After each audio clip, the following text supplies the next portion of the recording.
Can the stiffening of the heart that begins with age actually be reversed? That's exactly what an American cardiologist investigated in one of the best-known studies on this topic, published in the respected journal Circulation. The result is one of the most encouraging findings in heart health research in recent years. But I'll be upfront. It isn't a miracle achieved in a few minutes a week. It's still worth watching to the end, though, because the real answer is surprisingly concrete. If this interests you, please consider liking this video and subscribing to Lebenspulse for more evidence-based health content. My name is Dr. Adrian. Cardiologist Dr. Benjamin Levine and his team at UT Southwestern studied 61 healthy but sedentary middle-aged adults, averaging 53 years old. Half the participants completed 2 years of structured, supervised endurance training. The other half served as a control group without that training. Here's the background.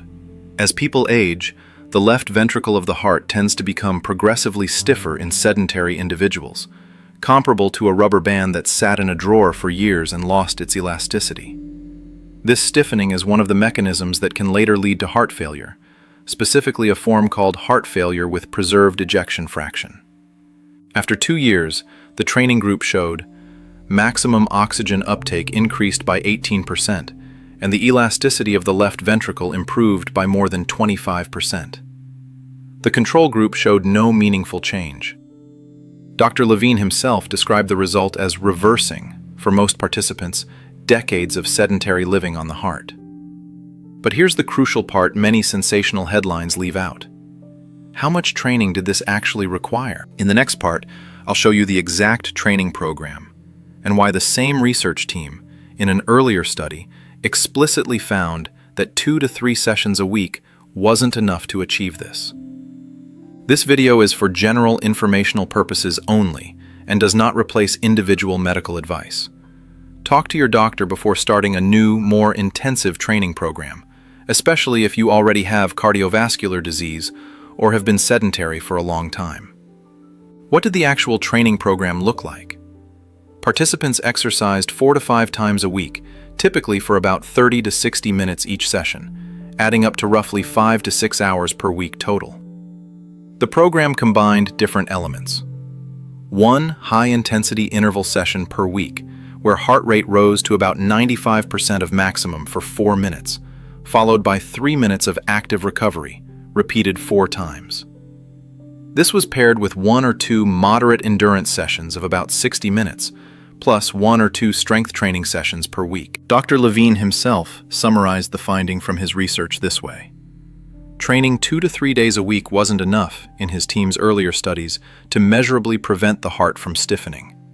Only the combination of frequency, intensity, and consistent follow-through over 2 years produced the clear effect.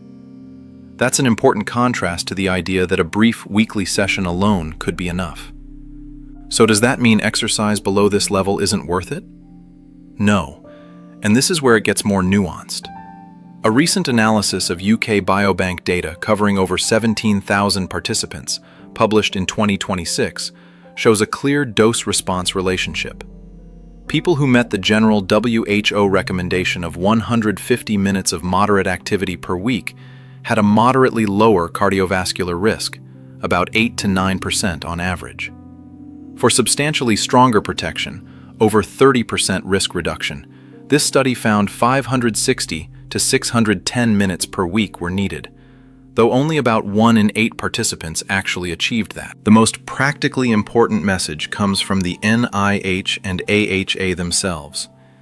Even 60 minutes of moderate activity per week provides a health benefit compared to no activity at all, even though that benefit is smaller than at 150 or 600 minutes. Exercise, in other words, isn't an all or nothing matter. In the final part, I'll show you how to realistically apply these findings to your own life, depending on how much time and energy you actually have. So what does this actually mean for you? If you have the time and ability to sustain 4 to 5 structured training sessions a week over a longer period, the research shows the strongest demonstrated effect on the heart's actual structure. That's a serious commitment, but not elite athletic training. Dr. Levine himself compares it to brushing your teeth, a fixed routine, not a special project. If that isn't realistic for you right now, that's not a reason to give up on exercise altogether. Even 60 minutes of moderate activity a week, for example, 3 short 20-minute walks, provides a real, measurable benefit compared to inactivity. The WHO's 150-minute-a-week recommendation remains a sensible, achievable middle goal with a solid heart health payoff. A practical rule of thumb: start with what you can actually sustain regularly and build up gradually. 3 months of a consistent 20 minutes beats 2 weeks of a perfect program you then abandon.